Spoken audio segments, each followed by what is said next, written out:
हाँ, कैसे हैं आप लोग? आशा करता हूँ कि आप लोग बहुत अच्छे होंगे। तो बाबू, आज आपको फिजिक्स है जो क्लास 10 बिहार बोर्ड के छात्र के लिए कुछ महत्वपूर्ण प्रश्न है और बहुत वेरी शॉर्ट क्वेश्चन आंसर है। यहाँ से आपको याद करने का आदत भी बनता है और जानकारी भी मिलता है। ऐसे ऐसे सवाल से एक नंबरिया सवाल आपको वहाँ डाला जाता है। तवज्जो दीजिएगा कि आत्मदीप्त पदार्थ क्या है। तो कहता है वे पदार्थ जो स्वयं प्रकाश उत्सर्जित करता है। सूरज को कोई दूसरा रोशनी देता है, वो खुद से प्रकाश को उत्सर्जित करता है, निकालता है। ठीक है, सूरज, तारा और दीपक, ये एग्जाम्पल हो गया। अदीप्त पदार्थ किसे कहते हैं? तो वे पदार्थ जो प्रकाश उत्सर्जित नहीं करते हैं। चंद्रमा प्रकाश उत्सर्जित करती है? बिल्कुल भी नहीं करती है। उस पर सूरज की प्रकाश की रोशनी पड़ती है और टकरा करके मेरे आंखों पर जब वो पड़ती है तब जा करके हम उसको देख पाते हैं। तब क्या करते हैं? देख पाते हैं। ठीक है, तो वे पदार्थ जो प्रकाश उत्सर्जित नहीं करते हैं लेकिन प्रकाश की उपस्थिति में दिखाई पड़ते हैं, अदीप्त पदार्थ कहलाते हैं। अदीप्त पदार्थ अपने पर पड़ने वाले प्रकाश को परावर्तित कर देता है। पत्थर, टेबल और क्या है, कुर्सी, ये तो प्रकाश उत्सर्जित नहीं करता है। इस पर आप मारोगे, क्या कहता है, सूरज की प्रकाश रोशनी ये दूसरी तरफ रिटर्न करेगा। क्या करेगा? परावर्तित करेगा। तो इसका अपना प्रकाश नहीं होता है। 100 बात का एक बात बोला जाए तो अदीप्त पदार्थ वही पदार्थ होता है जो उस पर प्रकाश पड़ने के बाद वो परावर्तित हो या उसका अपना कोई प्रकाश नहीं हो, तब जाके क्या कहलाएगा? अदीप्त पदार्थ कहलाएगा। यहाँ लिखा हुआ भी है। प्रकाशीय माध्यम क्या है? चंद्रमा का भी अपना अदीप्त पदार्थ है, इसका भी अपना रोशनी नहीं है। प्रकाशीय माध्यम क्या है? वह क्षेत्र जिससे होकर प्रकाश वस्तु से निकलकर आंख तक पहुंचती है, प्रकाशीय माध्यम कहलाती है। वह क्षेत्र जिससे प्रकाश वस्तु से होकर हमारे आंखों पर पड़ती है, यानी यहाँ प्रकाश जा रहा है, टकरा एक हमरा तक पहुंचता है, तो उसको हम लोग क्या कहते हैं? प्रकाशीय माध्यम कहते हैं। जैसे हवा, पानी, कांच, ताप, etc। अर्थात प्रकृति के अनुसार माध्यम दो प्रकार के होते हैं, यानी प्रकाशीय माध्यम दो प्रकार के होते हैं। पहला होते हैं समांगी और दूसरा क्या होते हैं? विसमांगी। तो ये वेरी शॉर्ट क्वेश्चन था, आप नोट कर लीजिए, 2026 की तैयारी में जुट जाइए। ठीक है, पहला चैप्टर से है बाबू। वीडियो अगर अच्छा लगा होगा तो लाइक सब्सक्राइब करना बिल्कुल नहीं भूलिएगा और आपसे रिक्वेस्ट है कि कमेंट बॉक्स में कमेंट करके भी लिखिए। ठीक है, अगर किसी तरह की त्रुटि है तो आप उसको लिख सकते हैं, हम आपको उसको सॉल्व करने का प्रयास करेंगे। धन्यवाद।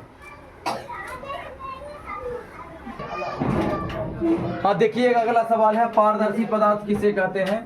तो पारदर्शी पदार्थ का मतलब जान लीजिए, साइंस की भाषा में पारदर्शी पदार्थ है। एग्जाम्पल में कांच, पानी, हवा, ये सब चीज क्या है? पारदर्शी पदार्थ है। क्यों? क्योंकि इससे होकर जो है, जिन पदार्थ से होकर प्रकाश पूर्ण यानी आर पार गमन कर जाए। क्या कर जाए? आर पार। आप देखिएगा कि पानी जो बोला है, पानी में भी तो प्रकाश आर पार हो जाता है, नहीं हो जाता है जी? और हवा तो सांस लेते हैं, इसमें तो आर पार होले है पहले से। तो क्या कहता है? अपारदर्शी पदार्थ क्या है? जिन पदार्थ से होकर प्रकाश बाहर नहीं निकलता है, अपारदर्शी पदार्थ कहलाता है। पत्थर, ईंटा, भाई पत्थर के मारोगे टॉर्च तो वही पार निकल जाएगा, लाइट नहीं निकलेगा, तो वो हो गया आपका। अब कहता है पारभासी पदार्थ क्या है? तो जिन पदार्थ से होकर प्रकाश का कुछ अंश बाहर निकलता है, पारभासी पदार्थ कहलाता है। जैसे तेल लगा हुआ कागज रहेगा, उसमें आप लाइट मारिएगा, तनी सन रोशनी हल्का बाहर जाएगा, कुछ अंश का मतलब हुआ थोड़ा सा। उसके बाद जाकर के वैसा शीशा जो घिसा हुआ हो, क्या हो? घिसा हुआ हो, वैसे शीशे में भी आर पार नहीं करेगा, कुछ अंश बाहर निकल जाएगा। एग्जाम्पल, छाया क्या है? प्रकाश के गमन पथ पर, पथ मतलब होता है रास्ता, जिस रास्ते से प्रकाश जाता है, जब अपारदर्शी वस्तु रख दी जाती है। तो अपारदर्शी वस्तु को जी हुआ, ईटा पत्थर हो गया। प्रकाश के गमन पथ पर जब अपारदर्शी वस्तु रख दी जाती है, अपारदर्शी मतलब ईटा पत्थर, अभी तो लिखा है ना जी, देखिए है ना, ईटा पत्थर, ये ना अपारदर्शी पदार्थ है ना। जब प्रकाश यानी यहाँ से रोशनी मारेंगे, आगे ईटा धर देंगे, तो प्रकाश का गमन पथ हुआ, आगे ईटा रख दिए तो वो अपारदर्शी वस्तु हो गया, क्योंकि उससे आर पार नहीं जाएगा। लेकिन इस प्रकाश के रिएक्ट से उधर छाया बन जाएगा। क्या बन जाएगा? यानी अंधेरा टाइप का बन जाएगा, तो वही क्या कहलाता है? हमको छाया कहलाता है। जैसे हम लोग यहाँ ठहरा है, उधर से तुम प्रकाश की रोशनी मारेगा तो प्रकाश हमारा सीना चीर करके तो पार नहीं जाएगा, तो हमारा जो उधर जो ब्लैक कलर का जो अति बन जाएगा, चित्र बन जाएगा, वो हमारा क्या कहलाएगा? छाया कहलाएगा। तो अब आप छाया के बारे में भी अच्छे से जान गए हैं। तो प्रकाश उस अपारदर्शी वस्तु को पार नहीं कर पाता है। जाहिर सी बात है, अपारदर्शी वस्तु किसे कहता है? ईंटा, पत्थर, टेबल, कुर्सी, ये सब क्या हो गया?